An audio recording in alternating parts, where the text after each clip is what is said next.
Hello, this is Atala Toy. I wanted to talk to you today about interdimensional forest bathing, whether you're outside or indoors. This is something that is very useful to know if you're stuck indoors during these pandemic lockdowns and you really want to get out in nature and you just can't. This is also very good for people who are able to go out and walk in their own backyard or out in nature, social distancing. So we are Crystal Life Technology. I'm Atala Toy. Our company is crystallife.com, and we have a lot of information in our website library along with nature-related products. I'm going to take you on first a little exploration of what to do if you're locked in your house and you can't get outside. What you can do in order to absorb some of the nature energies is to get a photo of a beautiful place in nature, someplace that you enjoy being, or a beautiful magazine photo, and then take some of your jewelry, either your gemstone jewelry or your stone jewelry, not plastic jewelry, good, a nice piece of jewelry, and place it on the photo. And the construction of that jewelry is related to nature, either the woods or the stones of nature, and it's going to resonate with the image that you've selected. Leave it there overnight and then wear it, and you can absorb the frequencies vicariously through this process. The other thing that you can do is, if you have in your stone, your jewelry collection, stones that are green or brown that resonate with nature. Here we have a moss agate bracelet, and keep that nice and clear. And wear that, and you can absorb its frequencies and the frequencies of nature itself. But let's say that you're lucky enough to be able to get out in a limited way to be in nature. So I want to tell you some fun facts about nature. First, I'd like to explain that forest bathing is a concept that is very popular in Japan, and they've done numerous physiological studies of people who go for walks in the forest, and have found that it's very good for relieving stress, very good for clearing the mind, that the walking under trees releases endorphins in the mind, and it leads to a very good sense of overall relaxation. Now, since we are an energy company, I'm going to take you on the interdimensional aspects of it. So when you go out for a walk in nature, first thing you want to do when you get to a new place is to salute the energies of the area, let them know that you'd like to be there to do whatever you want to focus on in your walk. And then as you walk along, be aware that you're going to be moving through a number of people's homes. There are all kinds of life forms and different frequencies in nature, from animals to nature spirits. There's also the devas of place, and here you can see where you're in one deva's area, nice and warm, and over here, just at that demarcation line, we're moving into another nature spirits area, which is frosted. And that's an actual energetic move as you're going here. And you can see that just the quality of the plants is different looking between these two places. So this is more a simpler way, and that more, you can see a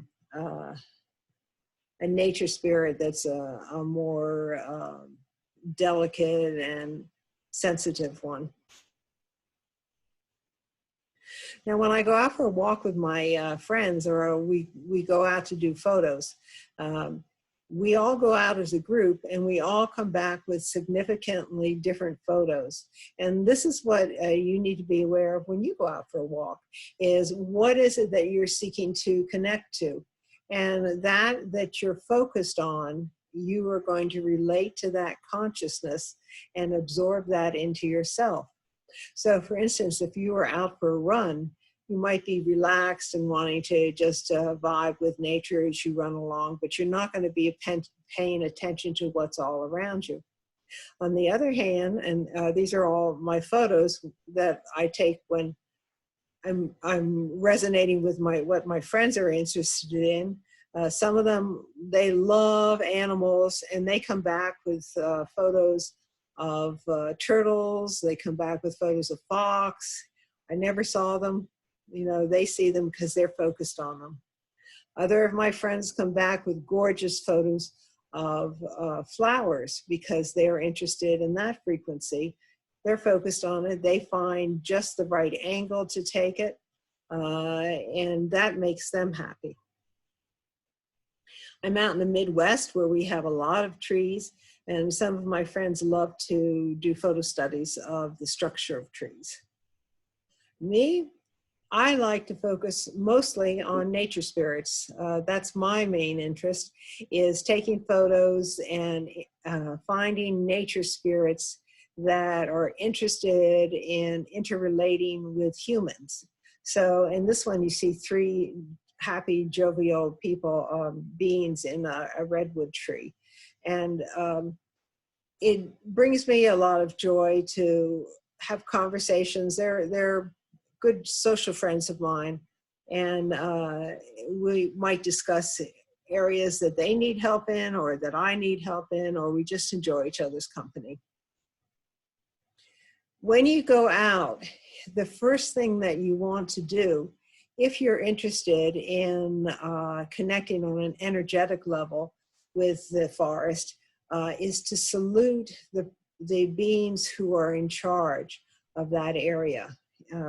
There's an overlighting deva over the whole area, and then there's a deva that's in charge of each area. Then we go down into the nature spirits that are in charge of different life forms, the oaks and the moss and the ferns. They each are different groups of spirits. But over them all is the deva. In this case, it's a lady of the forest. And this lady has a heart-shaped face. You can see her eye.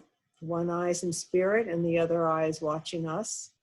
She has a crown, a veil coming down, and here's a baby bird. And the ladies of the forest are in charge of the birthing and the death of all the beings in their realm. So this is an image in a tree that's like her home base, her frequency. She might be wandering around anywhere in the area that she's in charge of, but her frequency is connected there. Anything that happens anywhere in her area, she knows instantly and is there. Now, when the Japanese are talking about the forest bathing, they're talking about the release of these hormones and the life force energy of the tree through everything, through the trunk, through the branches, and through even every tiny little branch. So this is just a visual of what it looks like with all of the energy coming out. Now I want to go back to those of you who are stuck at home or in your home or in your apartment. If you have a plant, or if in your own backyard, take your jewelry and go out and place it somewhere in nature. Here I've placed it around an apple blossom in my backyard. And the stones in this are kunzite here and lepidolite here. So these are 2 relaxing stones, and I've put them around a relaxed apple blossom.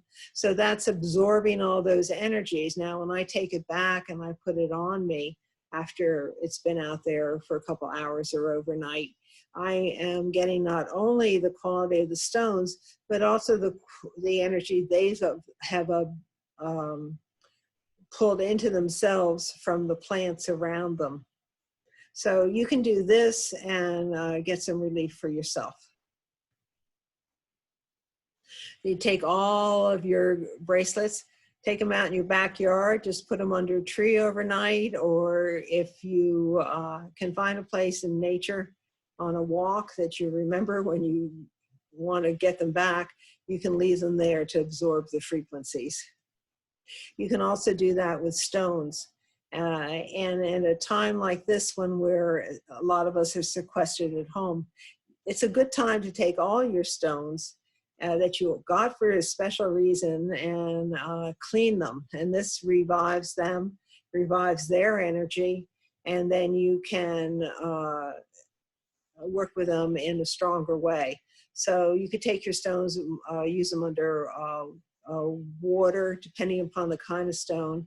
Take the harder stones and rest them on salt overnight, and the softer stones like the lapis and the malachite, and all of the stones you can put outside, leave them out for overnight, let them absorb the moon, the rain, all the natural conditions, the dew, morning dew. And then when you take them back to use them, they'll be much refreshed. And again, if you can't get out at all, don't forget you could put a pendant or a bracelet on a scenery of nature, and it will work that way. So that's kind of how it works, the basic principles. But when you're going out, we are interdimensional, our company, and we work with energy. And I wanted to show you some of the useful earth energies that you could encounter, and that would be useful for you, fun to look for, and help your health generally. The first one are the negative vortexes that exist in nature. And these are three here. I call them sump holes. Out in the Midwest, where it's a limestone base under there, and so there's areas where the limestone wears away and the ground sinks down. That creates a negative vortex that's pulling energy down into it and into the earth. Now, how do you make use of this? Well, if you are under stress, or you're sad, or you're having a bad week or a bad time at work, you can stand in one of these vortexes. Go out in the woods, chart where these are, and just stand here. And not when it's snow and ice water, but when it's dry. And here are three of them. Take your negative energies and pull them down through you. Open up and let all of those energies come down, go down through the sump hole and into the earth. When you do this, you're actually helping Earth, because these negative vortexes exist and are fed by pulling negative energies into them from the land around them. And so everything around them is very clear, because they are siphoning off anything negative. So here you can stand in one, and then another frequency here, and another frequency here.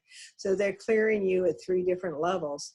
When you're done that, go to a tree, put your hands against the tree, and feel the energy of the tree passing down through your body and filling you with good energy from nature. Now, that was a negative vortex. This is a positive vortex. And this is a really fun way. I enjoy finding these. When you're out in nature, you'll see that trees are falling in a certain direction from the storms, the prevailing wind. So they're going to be following like this. But some areas, you'll see that the trees, for some reason, are falling in a circle. They come around, they actually go the opposite direction. And the area in the middle of them is going to be clear as versus what's on the outside, which is grown up with the trees and plants. And this is an indication of where there is a vortex of energy coming out from the core of the earth. So you're getting core Mother Earth energy coming out. And if you go and stand in the very center of it, you can get that energy going through you and up and out and re-energizing yourself. So as you know, in nature, everything works in circles. So it's from the core going out, and you're standing in the core, so the energy is coming up through you and going out. This is another vortex, and this is down in Pennsylvania, and it's a home of a very lovely, gentle nature spirit. And her area is lovely and clear and filled with green grass and sunlight coming in. All around the circle of her are these woods and all these fallen logs.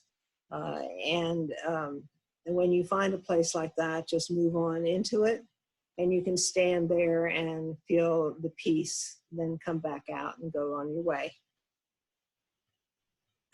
In parks, very often they'll plant little ensembles where the trees might go all around. Either they create a vortex or they are planted in the vortex just because the parks people are kin to nature, and you know, they love nature themselves, so they're intuitively following nature energies. But here you can see the difference in color here. The beautiful oak that come down, and underneath they are combining. There are 5 oak here, and so that's 5 is the mother energy. And people in the summer love to come and sit here and picnic. And it's so lovely that the park department put a bench and a table here. There's another kind of energy that is good to know about when you're out in the woods. You might notice that there are a lot of trees are straight and some trees are crooked. Some trees go like this, and some trees come over in an angle. These trees like this, or that swirl, they're bark swirls, or they're curved, are ones that are growing in a vortex or around a ley line. In this case, you can see there's a strong ley line going through here that's curved all of these trees. Now, when a ley line is so strong that it's affecting the growth of a tree, it's an area that you may want to walk into and experience, see what it's like, but you definitely don't want to have your picnic here, and you definitely wouldn't want to build a house here.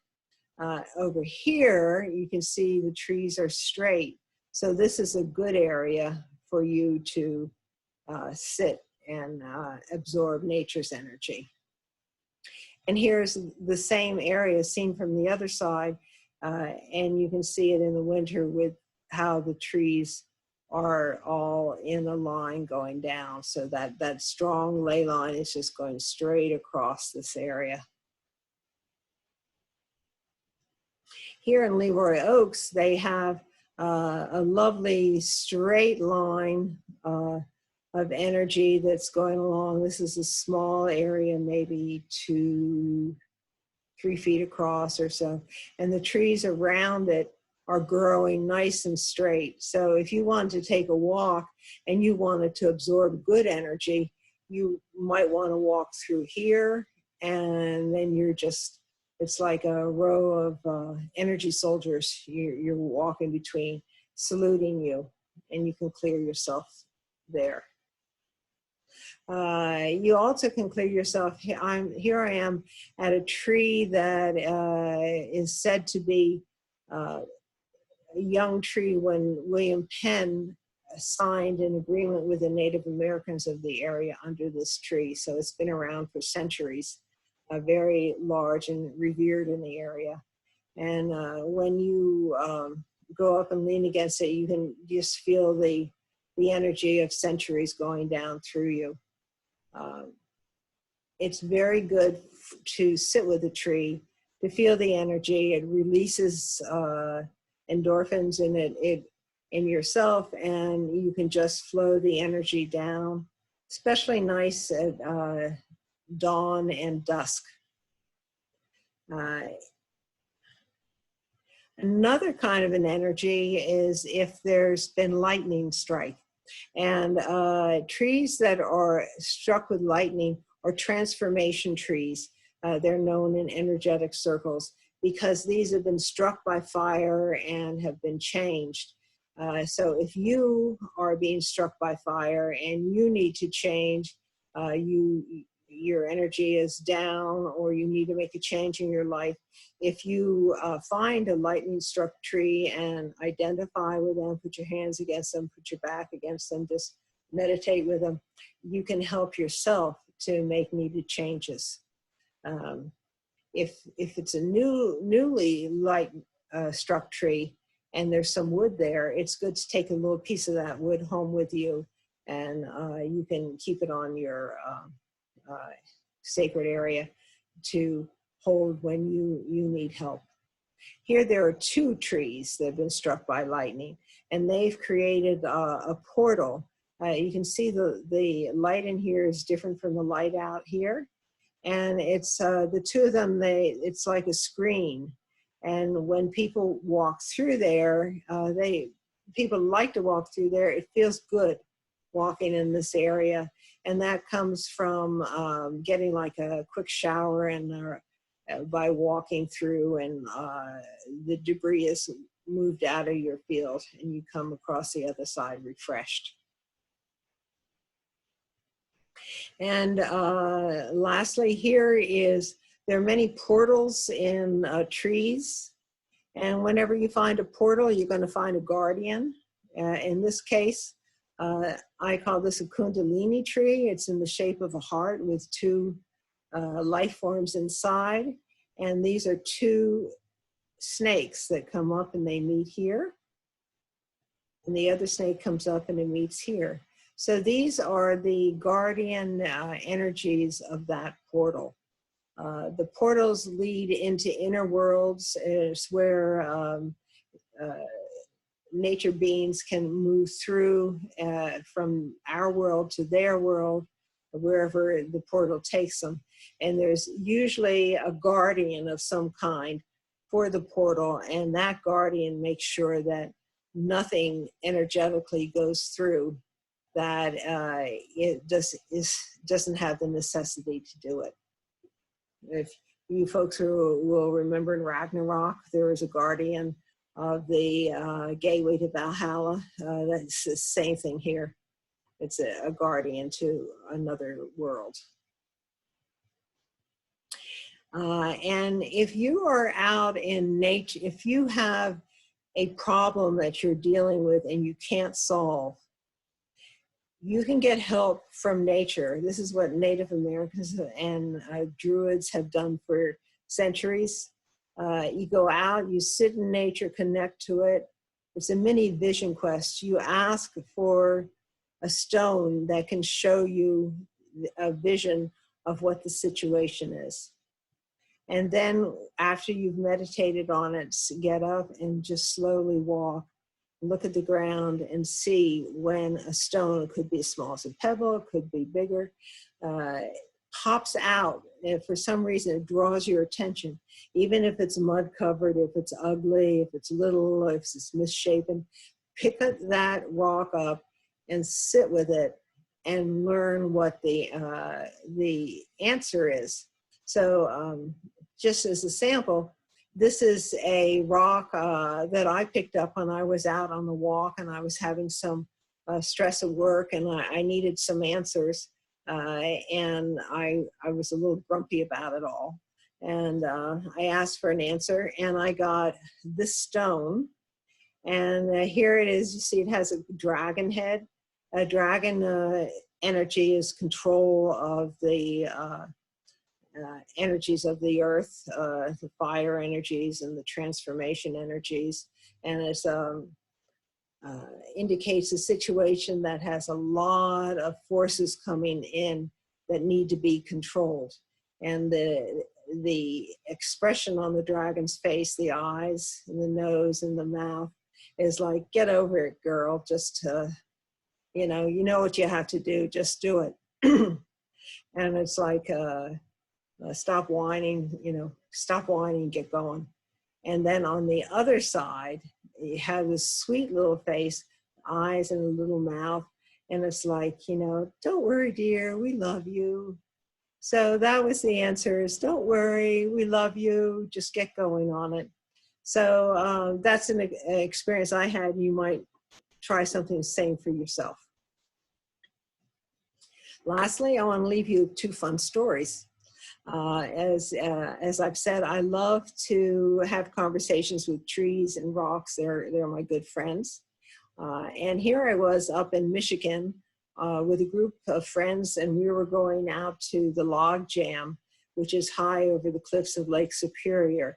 And it's where loggers for many years would cut down trees and send them sliding down the cliffs and into the water. And this tree attracted my attention, and I left my friends and went over and chatted with it. And he told me he was right along the path that the loggers would take.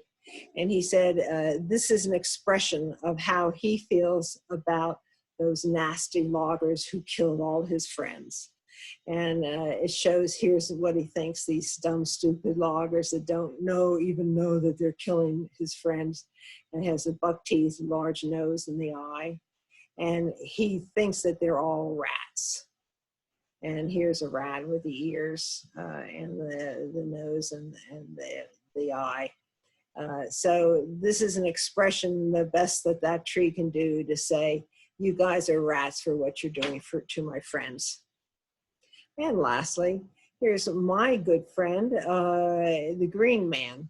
I'm very fond of the Green Men. They're the philosophers, the warriors, protectors of the nature world. And this one lives in a local park in the Geneva area. And you can see his facial armor and his eye, nose, mouth, and his armor all around. He lives in a tree there. The Green Men have, if you see the Celtic plaques, they have leaves coming all around them. And what they actually are is that's their armor. When they're relaxed, they're on display. And when they go into battle, they close it around like armor. So there's a little tip about Green Men. And I want to thank you all very much for coming and watching this. Please do pop onto our website, visit our library, visit and see all of our good energy tools and our jewelry. And I thank you very much for coming and listening to this.